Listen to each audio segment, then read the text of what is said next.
Hai.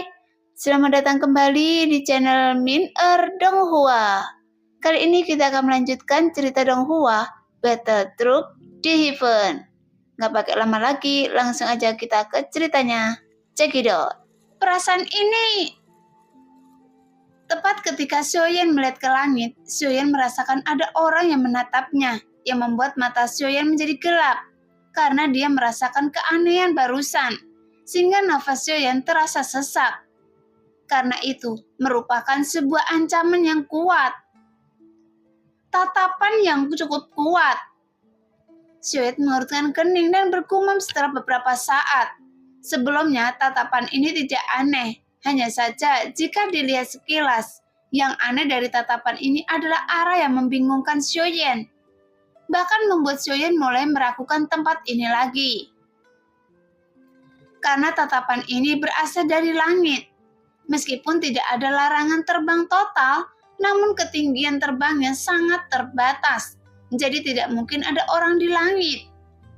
Tapi setelah Xiaoyan memperhatikan tatapan itu, jika tatapan itu datang dari area yang diperbolehkan terbang, maka Xiaoyan seharusnya bisa melihatnya secara sekilas. Adapun awan di langit, dia berada di zona larangan terbang. Jadi pada dasarnya mustahil untuk bersembunyi dari orang-orang di udara. Namun tatapan yang dirasakan Xiaoyan pasti datang dari ketinggian di langit. Sehingga tempat ini membuat Xiaoyan merasa sedikit takut. Karena Xiaoyan merasa sosok yang menatapnya dari atas awan merupakan keberadaan yang sangat kuat. Hanya satu kemungkinan orang ini berada di keabadian para dewa. Gumam Xiaoyan perlahan. Meskipun ini bukan pertama kalinya saya melihat orang kuat di keabadian para dewa, namun Xiaoyan belum pernah merasakan hal seperti itu. Karena rasa tertekan ini jelas bukan hanya datang dari kekuatan yang sangat kuat, tapi tatapan orang ini juga memiliki permusuhan terhadap saya. Tepat ketika Xiaoyan sedang memikirkan masalah ini, tiba-tiba membuka matanya dan langsung berdiri lebih dulu, sehingga mengganggu pikiran Xiaoyan. Hanya saja perasaan itu belum hilang. Mungkinkah ini adalah jiwa Jimmy? Xiaoyan bergumam dalam hati sambil menatap Long Biao. Namun saat Xiaoyan sedang memikirkan masalah sendiri, tanpa dia sadari mata Xiaoyan terlihat suram sekarang. Sehingga Long Biao yang melihat adegan itu tercengang. Bahkan Long Biao tiba-tiba berkeringat dingin, tanpa mengetahui apa kesalahannya. Saudaraku, apa yang terjadi? Kata Long Biao hati-hati, namun kata-kata ini benar-benar membuat Xiaoyan kembali sadar. Baru saat itulah Xiaoyan mengalihkan pandangannya, kemudian tatapannya berpaling untuk melihat pegunungan yang diselimuti kabut hitam. Melihat reaksi aneh Xiaoyan, Long Biao menjadi semakin gugup karena Xiaoyan tidak berbicara. Setelah dia berdiri, dia dengan hati-hati ingin duduk bersila lagi. Long Biao. Sebelum Long Biao bisa duduk dengan tegak, tiba-tiba Xiaoyan berbicara yang membuat Long Biao semakin terkejut. Ya, jawab Long Biao perlahan. Kemudian dia dengan cepat buru-buru berdiri. Anda berasal dari dunia mana? Xiaoyan bertanya dengan tenang, seperti sebelumnya. Mendengar itu, Long Biao sedikit tercengang. Bagaimanapun masalah ini juga merupakan rahasia baginya. Tapi sekarang, Xiaoyan bertanya tentang identitasnya yang membuat Long Biao berkeringat dingin. Jelas meskipun Long Biao tahu Zhonggu adalah masternya, namun situasinya telah berkembang pesat. Dan dia mengerti Jin Doming dan Zhonggu dengan jelas. Meskipun sepertinya Xiaoyan juga memiliki segel budak, tapi kelihatannya Xiaoyan adalah tuan yang sebenarnya. Oleh karena itu, Long Biao dipenuhi keraguan saat ini. Hanya saja dia juga tahu bahwa tidak ada gunanya mengatakan lebih banyak. Jika dia terlalu banyak bicara, dia hanya akan membuat kesalahan. Lagi pula Long Biao juga telah mengamati identitas Xiaoyan sepanjang waktu hingga saat ini. Jadi saat dihadapkan pada pertanyaan Xiaoyan, jelas mereka semua adalah budak dewa. Tapi ada perbedaan antara tuan dan pelayan. Jadi Long Biao harus menjawab pertanyaan Xiaoyan.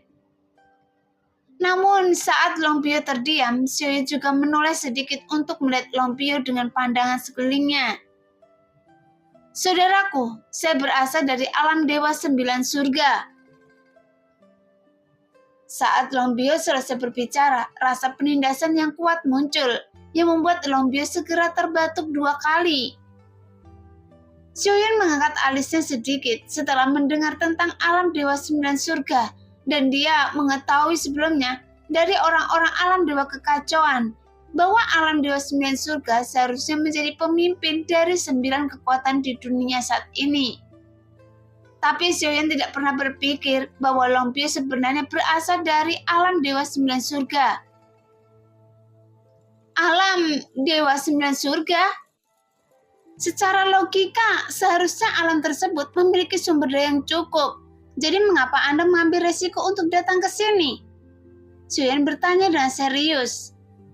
Sebenarnya saya merasa malu untuk mengatakan bahwa saya telah menyinggung seseorang yang tidak seharusnya tersinggung.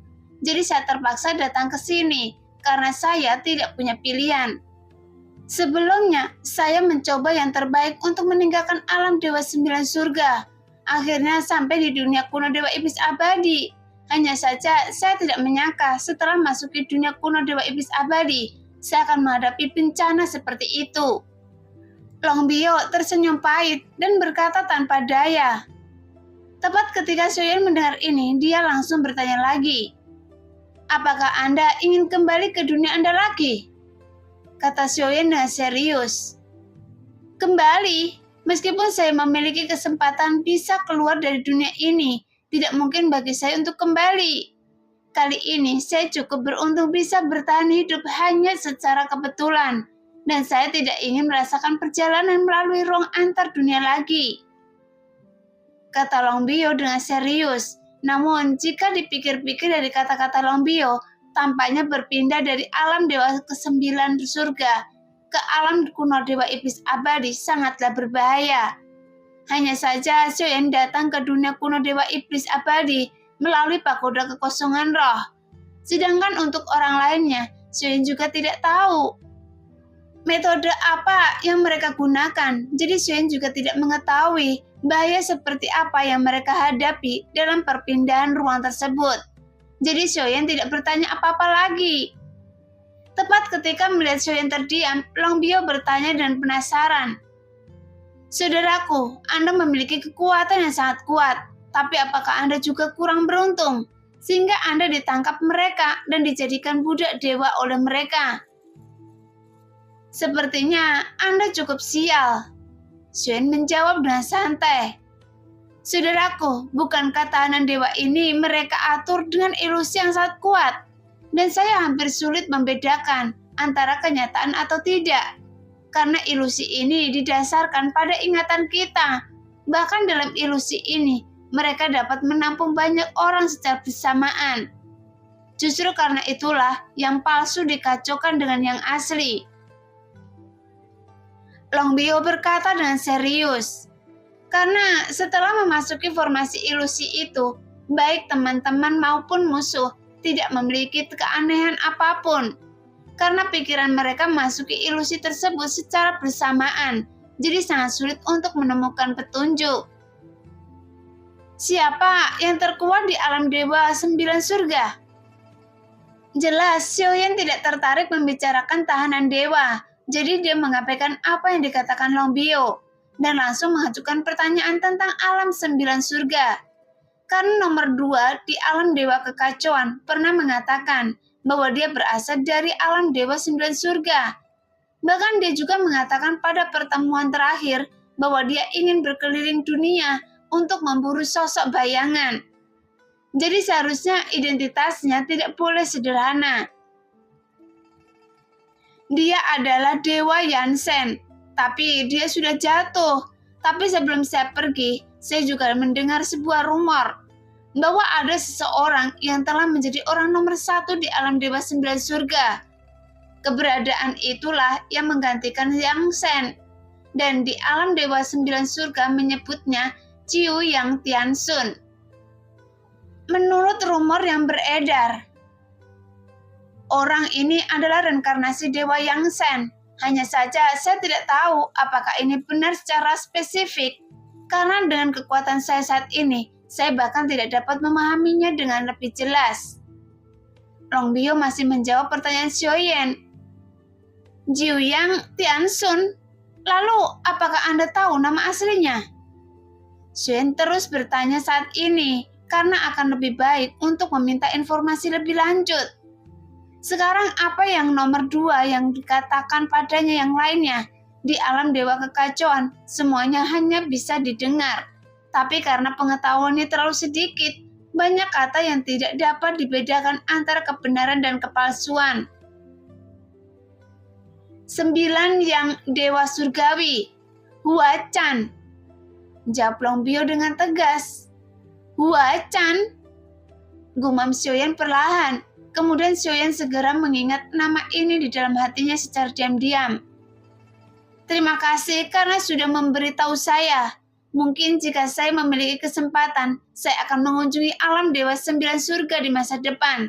Dan saya akan mengundang Anda untuk pergi bersama saya ketika waktunya tiba. Xiaoyan berkata dengan suara yang dalam. Namun Long Bio tersenyum pahit saat mendengar ini. Bagaimanapun dia tidak ingin kembali ke sana, karena jika dibandingkan dengan situasinya saat ini, jika dia kembali ke alam Dewa 9 Surga, itu hanya akan menjadi jalan buntu baginya. Setidaknya jika tidak ada kesalahan di sini, dia tidak akan mati untuk saat ini. Tepat ketika dua orang ini sedang berbincang, baik Zhonggu maupun Jin Doming telah membuka mata mereka. Keduanya telah memulihkan nafas mereka. Karena hanya si Xiao yang mengalami cedera serius, jadi secara alami pemulihannya jauh lebih lambat dari yang lainnya. Tapi si Xiao juga sepertinya menyadari situasinya saat ini, jadi setelah dia memperhatikan dan pulih, meskipun lukanya belum juga pulih sepenuhnya, si Xiao juga telah membuka matanya. Ayo pergi! Tanpa berbicara omong kosong lagi, Xiaoyan juga berhenti bertanya pada Long Bio. Bagaimanapun masalah ini dianggap sebagai rahasia. Jika seseorang menanyakan pertanyaan yang sama kepada Xiaoyan, maka orang yang menanyakan pertanyaan itu mungkin sudah mati sekarang. Lagi pula, siapapun yang mengungkapkan situasi apapun di dunia mereka sendiri, itu semua sudah merupakan pelanggaran keyakinan mereka sendiri. Jadi apapun yang terjadi, semua orang harus melindungi dunia mereka sendiri. Sebagai permisnya, 4 orang ditambah Xiaoyan, totalnya ada 5 orang. Setelah jeda sebentar, itu berubah menjadi 5 pelangi panjang dan langsung menuju kabut hitam di depan mereka. Setelah Xiaoyan dan keempat sosok lainnya menghilang di dalam kabut hitam, di mana tepat mereka berada sebelumnya, sesosok muncul dari udara tipis, namun tatapannya seperti obor dan penuh kebencian. Dia terus-menerus ke dalam kabut hitam, di mana Xiaoyan dan yang lainnya menghilang. Namun jika Xiaoyan bisa melihat wajah ini, dia pasti familiar dengannya, karena sosok tersebut tak lain adalah jiwa Jimmy yang telah hilang selama periode waktu ini. Nah, demikianlah cerita hari ini. Terima kasih yang sudah menonton video Min Earth sampai selesai. Sampai jumpa di video selanjutnya. Bye-bye.